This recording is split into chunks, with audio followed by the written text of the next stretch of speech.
Y'all saw it at the beginning. There's a time and place for everything. Most people alive still understand what that phrase means. But you'll run into a few people of this generation that have no clue, or at least they pretend to be clueless about what that means. I have no favorite celebrities, and I've said that, and I'll continue to say as I use some famous people as an example of life's lessons.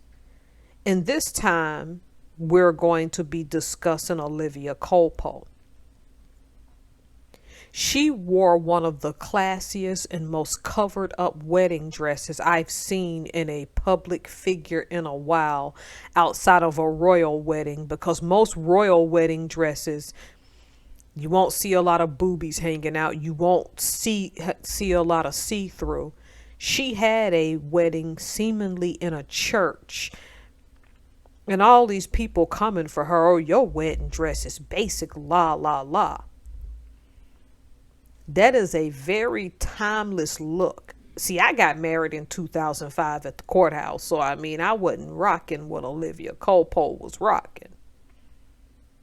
If I had her money, I still would have worn that dress. Look, I'm no fan of Olivia Culpo. I'm no fan of any famous person, so I can't put it off on her.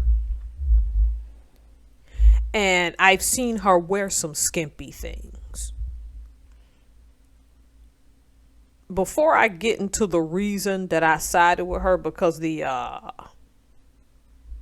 title is evident, let me say this. With things going on right now, high gas prices, food is high, plane tickets are high. Why are y'all stuck on something that a celebrity does with their wedding?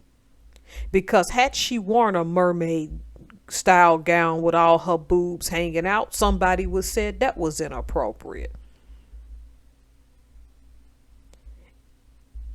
This is one of those situations, if I reversed her, don't you have anything else better to do because she chose a classier dress? You sit there and tell me I'm crazy for siding with her. See, Olivia understood something on her wedding day, because initially they only had a shot from half of her torso up. And when I saw the top, I knew then, oh, she understands etiquette.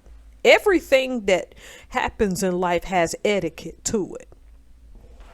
A lot of you wouldn't understand that because you're too busy trying to tell people how they should have and shouldn't live their lives. Don't get me wrong.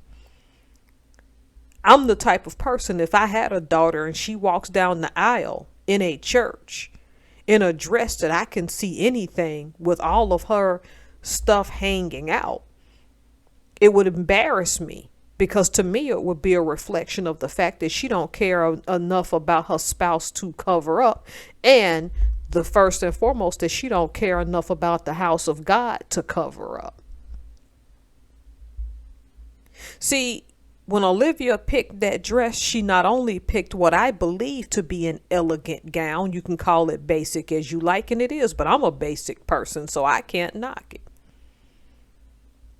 She recognized that there's a time and place for everything.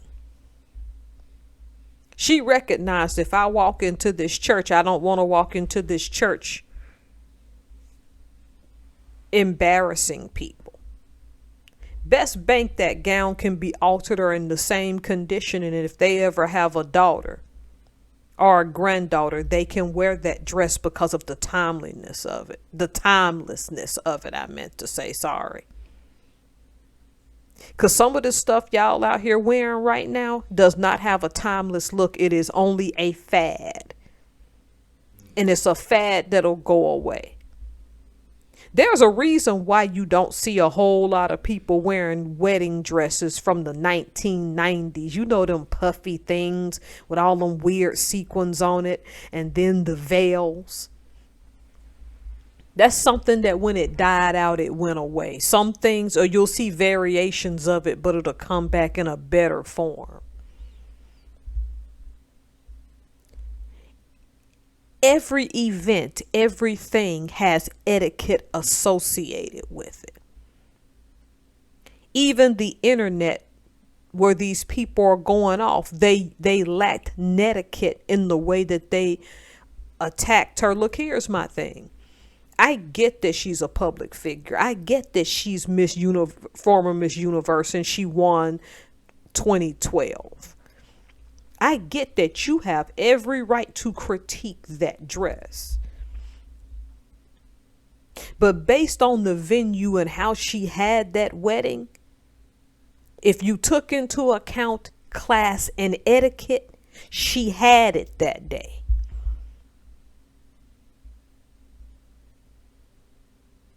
You are asking a woman that you only see in photos, who you've only seen on videos, to act the way you want her to act or how you think she should act based on a pattern.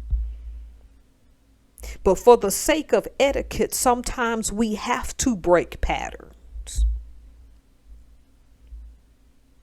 If you work in a corporate office most of the time, despite these modern day companies, okay, a Fortune 500, you're not going to roll up in there with a tank top and some shorts and flip-flops. You're not going to roll up in there with no halter top and no mini skirt on and 6-inch heels, open toe. You're just not going to do it. There's a time and place for everything.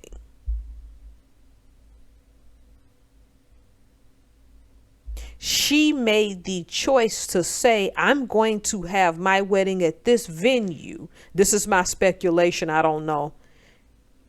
I'm going to have my wedding at this place, so I may want to have some respect by wearing this type of gown.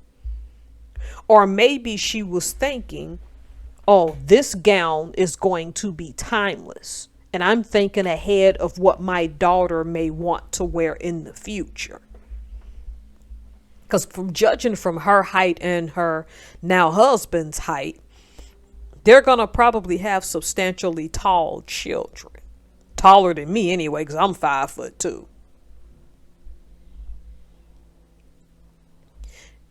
Try to appreciate that you are all attacking her for knowing how to read the room, for knowing how to properly dress for an occasion.